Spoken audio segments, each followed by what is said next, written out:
ஓஎச்சி cinema நேயர்களுக்கு வணக்கம். 1978லேயே ஒரு புதுமையான கதையை கொண்ட ஒரு திரைப்படம் வந்து மக்களுடைய வரவேற்பை பெரிய அளவில் பெற்றிருக்கிறது அப்படின்றது வந்து ஒரு ஆச்சரியமான ஒரு விஷயம்.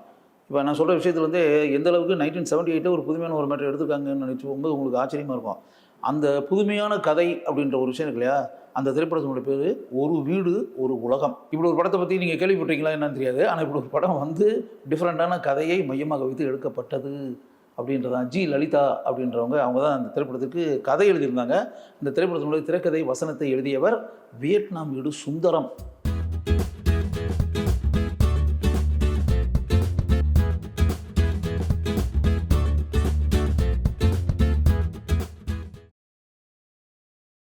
படம் வந்து பெரிய லெவலில் பேசப்பட்ட படம். மதுரையில் வந்து அப்போ நான் கல்லூரியில் படிச்சுக்கிட்டு இருக்கக்கூடிய ஒரு காலம். அந்த காலகட்டத்தில் இந்த திரைப்படத்தை பார்த்தேன். பார்க்கும்போது எனக்கு ஆச்சரியமாக இருந்துச்சு. என்னையா அது, இந்த மாதிரி ஒரு மேட்டரை வச்சு இந்த படத்தை எடுத்திருக்காங்களே அப்படின்ற மாதிரி நினச்சேன். எப்படி அப்படின்னா, அந்த படத்தில் வந்து ஷோபா இருக்காங்களே, பசி படத்தில் நடித்த ஷோபா இருக்காங்களே, ஷோபா வந்து நடித்த பசியெல்லாம் பின்னாடி தான் வந்துச்சு. ஆனால் இந்த திரைப்படம் அதுக்கெல்லாம் முன்னாடி வந்த படம். அது வந்து ஷோபா தான் கதாநாயகி. கௌரி அப்படின்ற கதாபாத்திரத்தில் ஷோபா வருவாங்க. அவங்க அப்பா வந்து ஒரு கோயில் குருக்கள் கதாபாத்திரத்தில் டெல்லி கணேஷ் வருவார். டெல்லி கணேஷனுடைய செல்ல மகள் கௌரி கதாபாத்திரத்தில் வரக்கூடிய ஷோபா. அப்படி வரும்போது இப்போ அந்த கோயில் குருக்களாக இருக்கிறவர் ஆர்த்தோடாக்ஸாக மகளை வளர்த்து அப்படி இப்படின்ற மாதிரி இருக்குல்ல, அப்படி வந்து ஒருத்தருக்கு திருமணம் செய்து வைத்து அப்படிங்கும்போது திருமணம் நடந்துடும். திருமணம் நடந்து ஒரு குறிப்பிட்ட காலத்திற்கு பிறகு ஒரு விபத்து நடந்து அந்த கணவன் வந்து மரணம் அடைஞ்சிடுவார். மரணம் அடைஞ்சு யங் விடோ. இப்போ ஷோபா வந்து விதவை ஆகிட்டாங்க. விதவையான பிறகு நீங்கள் நல்லா யோசிச்சு பாருங்கள், 1978 இப்படி ஒரு படத்தை எடுத்துக்காங்கன்னு வச்சுக்கோங்க. விதவையான பிறகு என்ன பண்ணுவாங்க, அதுவும் ஆர்த்தடாக்ஸு பிராமண பொண்ணு, அப்படியே ஒரு கோயில் குருக்களுடைய மக, அது வந்து கிட்டத்தட்ட அந்த 1978ன்றதை கணக்கு போட்டுப்பாங்க. அதில் வந்து இன்றைக்கி இருக்க வருஷத்தெல்லாம் கணக்கு போட்டுப்பாங்க, எத்தனை ஆண்டுகளுக்கு முன்னாடி அப்படின்றதெல்லாம் பாருங்க. அத்தனை ஆண்டுகளுக்கு முன்னாடி அவ்வளோ சாதாரணமான ஒரு மேட்ரு கிடையாது. இப்போ அந்த திருமணம் நடந்து அந்த மாப்பிள்ளையினுடைய மணமகனுடைய அப்பா இருக்கார்ல, அவர் வந்து மேஜர் சுந்தரராஜன் ஏஆர்கே அப்படின்ற கதாபாத்திரத்தில் அவர் வந்தார். அவர் வந்து படத்தில் எப்படி வந்து ஒரு பெத்த பொண்ணு மேலே எப்படி பாசம் இருக்குமோ அதே மாதிரி தான் மருமகள் மேலேயும் அவருக்கு அளவு கடந்த அன்பு பாசம்.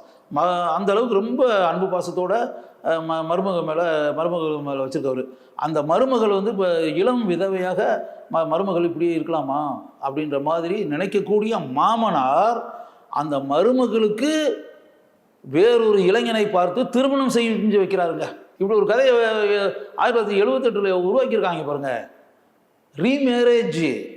இதில் 2 கதாநாயகர்கள் அப்படின்ற ஸ்ரீகாந்த் ஒரு கதாநாயகன், விஜய் பாபு அவர் ஒரு கதாநாயகன். 2 பேரும், இந்த 2 பேருமே எனக்கு நல்ல பழக்கமானவங்க. அப்படி இன்றைக்கி ஸ்ரீகாந்த் இல்லை, ஸ்ரீகாந்த் இறந்துட்டார். அவர் வீட்டில் போய் மணிக்கணக்கில் உட்காந்து ஸ்ரீகாந்த் கூட நான் பேசிக்கிட்டு இருப்பேன். அது அடுத்த மேட்ரு. விஜய் பாபு வந்து அப்பப்போ நேரம் கிடைக்கும் போதெல்லாம் பேசுவேன். இப்போ சமீபத்தில் கூட இதில் ஈசிஆரில் இருக்கக்கூடிய திரையரங்கில் அப்படியே 1 மணி நேரத்துக்கு மேலே நானும் அவர் பேசிக்கிட்டு இருந்தோம். விஜய் பாபு நானும் கிட்டத்தட்ட 30 ஆண்டுகளுக்கு மேலே எனக்கு நெருங்கிய நண்பர் தான் விஜய் பாபு. அப்படி வச்சுங்களேன். அப்படி இருக்கக்கூடிய ஒரு சூழ்நிலையில் இப்படி வந்து ஒரு ரீமேரேஜ் அப்படின்ற ஒரு மேட்டர் இருக்குல்ல, அதை வந்து மாமனாரை செய்து வைத்து அப்படின்றது. எந்த மகன் இறந்து ஏன்னா அவர் பையன் தான் இறந்துருக்கான். அந்த பையன் இறந்து வேற ஒரு இளைஞனுக்கு தன்னுடைய மருமகளை கல்யாணம் பண்ணி வச்சுன்ற மாதிரி இருக்கேன். அதான் இப்படி ஒரு மேட்டரை அந்த திரைப்படத்தில் பண்ணியிருப்பாங்க. படத்தில் நான் உண்மையாகவே 1978 அப்படின்னு வரும்போது, அப்போ நான் கல்லூரியில் படிச்சுட்டு இருந்த காலம்னு சொல்லிட்டேன்ல, இந்த திரைப்படத்தை பார்த்து நான் உண்மையாகவே இந்த கிளைமேக்ஸை பார்த்து நான் வந்து திரையரங்களை கைதட்டினேன். மதுரையில் கல்பனான்னு சொல்லி ஒரு திரையரங்கம், அங்கே தான் இந்த திரைப்படத்தை பார்த்தேன். பார்க்கும்போது நான் என்னை மறந்து கைதட்டினேன். என்ன மாதிரி மேட்டரை வச்சு படத்தை எடுத்துக்காங்க அப்படின்ற மாதிரி நினச்சேன். இப்போ நீங்கள் பார்த்தா அதுக்கு 45-50 வருஷம் 45 வருஷத்துக்கு மேலே ஓடி போச்சு. இத்தனை வருஷத்துக்கு பிறகு அப்படின்னும்போது எனக்கு ஆச்சரியமாக இருக்குது. அப்போ நான் இளைஞனாக இருந்த காலத்துலேயே ப்ரோக்ரெசிவாக எந்த அளவுக்கு முற்போக்கு சிந்தனையோடு நான் இருந்திருக்கேன் பாருங்கள், யோசிங்க. அப்போ வந்து எனக்கு அப்போ நான் வந்து 20 வயசு சம்திங் தானே. அப்போவே நான் இதை வந்து வரவேற்றிருக்கேன், எனக்கு பிடிச்சிருக்கு, நான் கைதட்டியிருக்கேனே திரையரங்கில் அப்படின்னு சொல்லிட்டு ரொம்ப இதாக இருந்துச்சு. அதனால் இந்த படத்தினுடைய டைரக்டர் வந்து துரை, பசி படத்தை இயக்கிய துரை, அவர் தான் டைரக்டர். கிளிஞ்சல்கள் அப்படின்னு மோகன் பூர்ணிமா ஜெயராம் அவங்களுக்கு வச்சு பண்ணார்ல, அந்த துரை தான். என்ன சொல்ல போனால் துரை வந்து ஒரு வகையில் நான் அப்ரிஷியேட் பண்ணேன். அவருடைய முதல் படமே அவளும் பெண்தானே அப்படின்னு ஒரு படம். அதில் தான் சுமித்ரா கதாநாயகி, பண்டரிபாய் வந்து ப்ரொடியூஸ் பண்ணாங்க, துரை டைரக்ட் பண்ணார். துரையினுடைய ஃபஸ்ட்டு ஃபிலிம் அதில் ஆக்சுவலாக சுமித்ரா வந்து ஒரு ப்ராஸ்டியூட் கேரக்டர், விலை மகளிர் அப்படின்றல ஒரு ப்ராஸ்டியூட் கேரக்டரு. அந்த ப்ராஸ்டியூட் கேரக்டருக்கு அந்த படத்தினுடைய கதாநாயகனாக வரக்கூடிய முத்துராமன் வாழ்க்கை கொடுப்பதை போல இதான் துரையினுடைய முதல் படம். அந்த படமும் நான் மதுரையில் சென்ட்ரல் சினிமான்னு ஒரு திரையரங்கம் இருக்குது, அதில் நான் அந்த படத்தை பார்த்துட்டு நானே அசந்துட்டேன். யார் இந்த துரைன்னு ஒரு டைரக்டர் இவ்வளவு எக்ஸ்ட்ராடனரியான ஒரு மேட்டரை வச்சு படத்தை பண்ணியிருக்காரு. ஒரு விலை மாதுக்கு ஒருத்தன் வாழ்க்கை கொடுக்குறான்ற மாதிரி கதை யோசிச்சு பாருங்க. அதெல்லாம் நினச்சி பார்க்க முடியுமாங்க? 77 78 இப்படிலாம் ஒரு கதையை வச்சு ஒரு படத்தை பண்ணியிருக்காங்க அப்படின்னு. இப்போ இன்றைக்கி வருதா? முதல்ல இப்படிப்பட்ட கதையை வச்சு இன்றைக்கி யாராவது படம் பண்ணுறாங்களா? இன்றைக்கி துணிச்சலில் பாலச்சந்தருக்கெலாம் அரங்கேற்றம் படம் பண்ணும்போது இப்படிப்பட்ட துணிச்சல் பாலச்சந்தர் சாருக்கெலாம் இருந்திருக்குல்ல. அவருடைய ராவுகள் படம் பண்ணும்போது ஐவி சிசிக்கெல்லாம் இருந்திருக்குல்ல.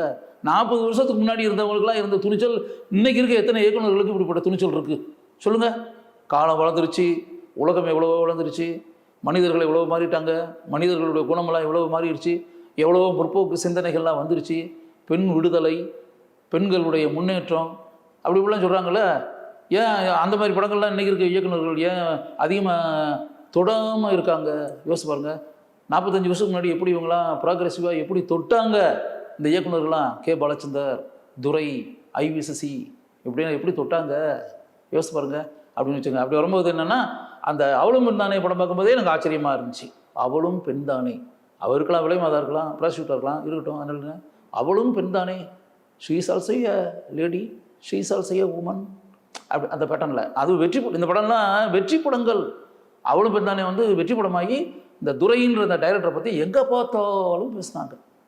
அப்படி வச்சுங்க.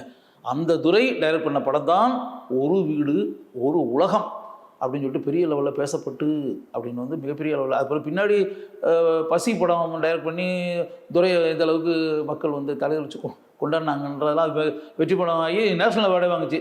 சிறந்த நடிகைக்கான விருதை வந்து ஷோபா வாங்கினாங்க. சிறந்த திரைப்படத்திற்கான விருது பசி படத்துக்கு கிடச்சி அப்படின்லாம் நடந்துச்சுல. அதனால் வந்து யோசிச்சு பார்த்தீங்கன்னா, துரை வந்து இன்றைக்கி இல்லை. துரை வந்து சில வருடங்களுக்கு முன்னாடி தான் இறந்தார். இருந்தால் கூட துரை எனக்கு நல்ல பழக்கம். பத்திரிகைக்காக பல தடவை அவரை வந்து நேர்காணல் பண்ணியிருக்கேன். அவர் வீட்டிலேயே போய் உட்காந்து அப்படியே காஃபி டீ குடிச்சிக்கிட்டே அவர்கிட்ட மணிக்கணக்கில் பேசிக்கிட்டுலாம் இருந்திருக்கிறேன்.